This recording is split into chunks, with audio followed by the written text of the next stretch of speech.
Hi, hi there, Ange. Can I ask you latest team news and who's travelled and who hasn't?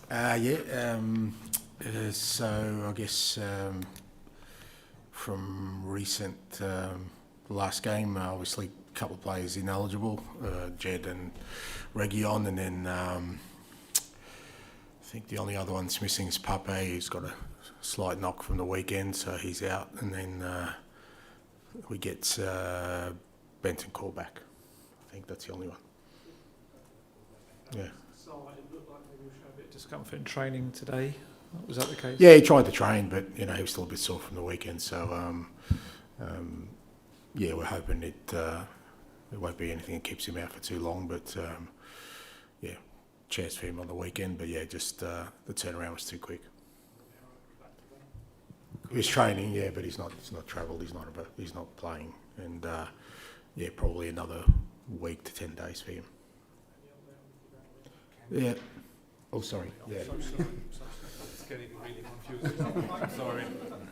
To follow your follow-up questions. Yeah, this happens to me every week, mate. Yeah, I imagine. Go on. You don't have to. Okay. I'm sorry. No, you go for it. Yeah, sorry, Mike. No, you're right. Yeah, okay. No, absolutely, I forgot. Sorry. Hi, Ange. With more injuries with Pape, the question a lot of fans are still continuing to ask is about transfers. Yeah. It's day 22 now. They've already brought the goalkeeper in so far. You've talked about how difficult it is this window. Is there a possibility that no one else comes in at this stage? Potentially. Yeah. As I said, club's working hard to try and get some help for the players, but as far as I know at the moment, there's nothing imminent. So, but things happen quickly in sort of the last week of the window. So, still hopeful. Just one more on the left-back situation, as you mentioned, Region and Spence not ineligible. So Archie's played in a few different positions. Is that the first thought, that he moves to left-back, or with Ben available now, could he go to left-back? What's your thinking? It'll be one of those two, mate. That's all we got. So, look, more than likely, I think we'll play Archie at left-back and Ben at centre-back. We've got a couple of different ways to sort of set that up, but we've literally got 4 fit defenders, so they'll be the ones that start. And with all that in mind, can you just talk us through how your mind works over the next 3 games? It feels like 3 very important games. You haven't got many players. Do you just throw them all out there and hope for the best, or do you try to manage them a little bit? Has anyone stayed at home for a rest? Yeah, look, reality is we don't have a lot of choice. There's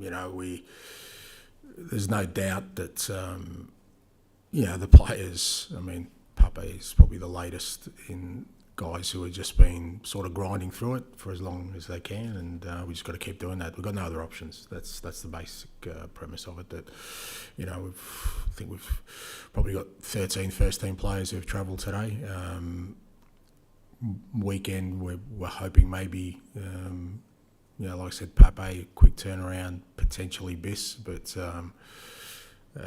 everything else is sort of further down the track. So we don't really have many options apart from throwing sort of untried youngsters in there. But again, I don't want to do that to them. So we're trying to, focus on sort of what the next task is, and that's tomorrow night, and get through tomorrow night, and then sort of assess it from there.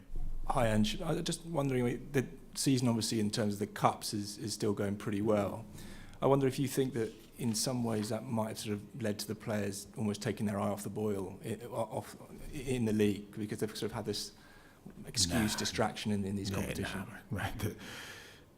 The players are giving everything every game. To think that, the ones who have... I mean, this has been a good solid 2 months of us really...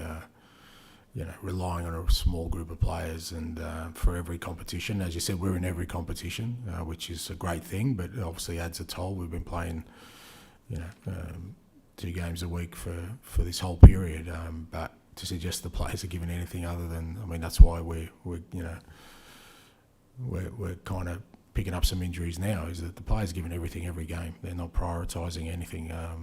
They're trying their utmost, and in every every fixture we have, and they'll continue to do so. And like I said, we're still in 3 cup competitions, and so there's a fantastic opportunity for us there in the next couple of months.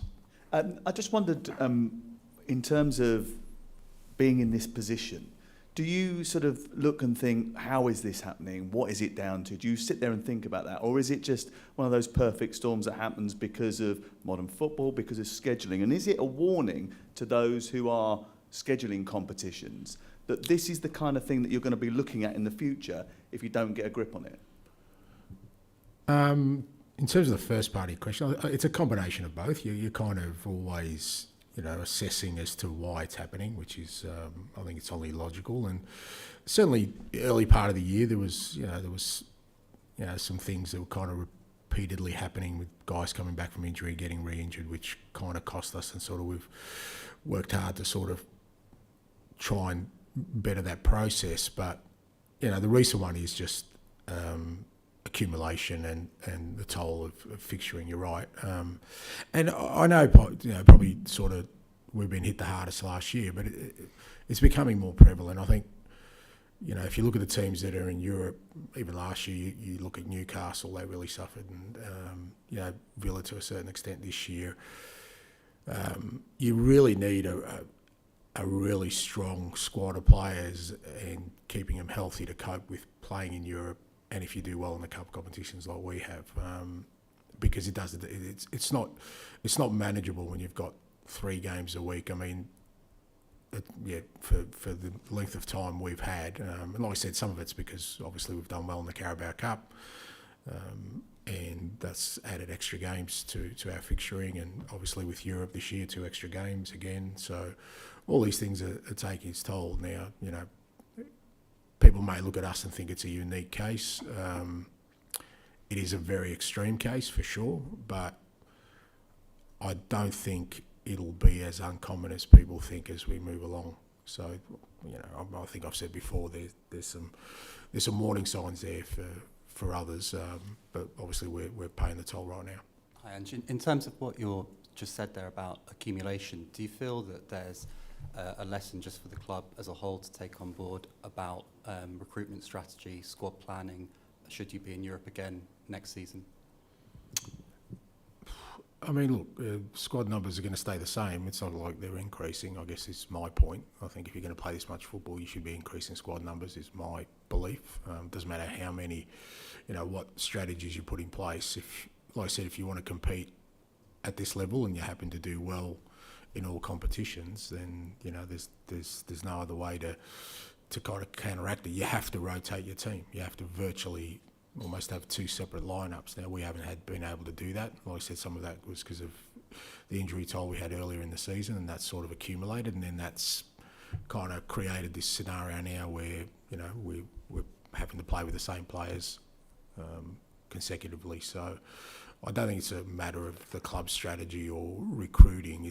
I think it's just a sheer numbers scenario where you've obviously got limited numbers for all competitions, and it doesn't take much if you get 2 or 3 injuries, particularly if you get them in sort of similar areas, then that adds the load to the existing group. So and you've got to factor in international football in that. It's not like they're getting a break between seasons. So, all these things, like I said, the calendar's really ramped up in the last, I've said before, the last 5 years, the game's changed a lot more than it had probably in the previous 50 years in everything. And there's going to be some issues we need to deal with if the game keeps changing this quickly.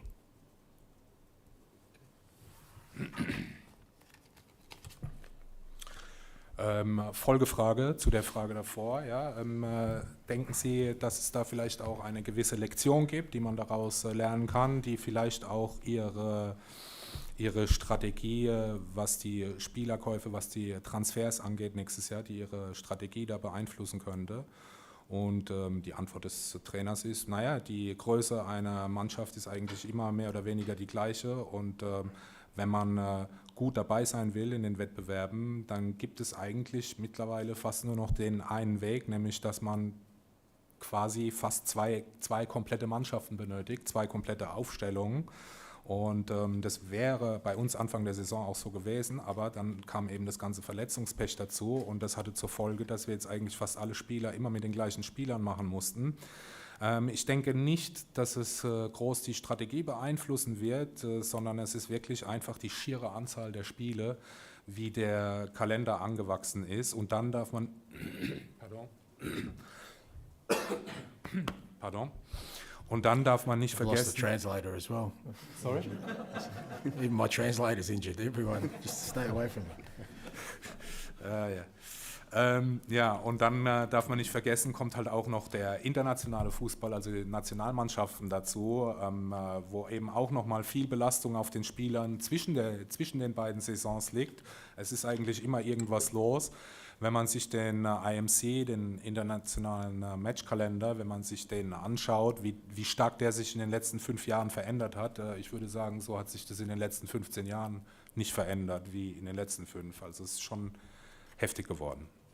Thank you. Thank you. Thanks.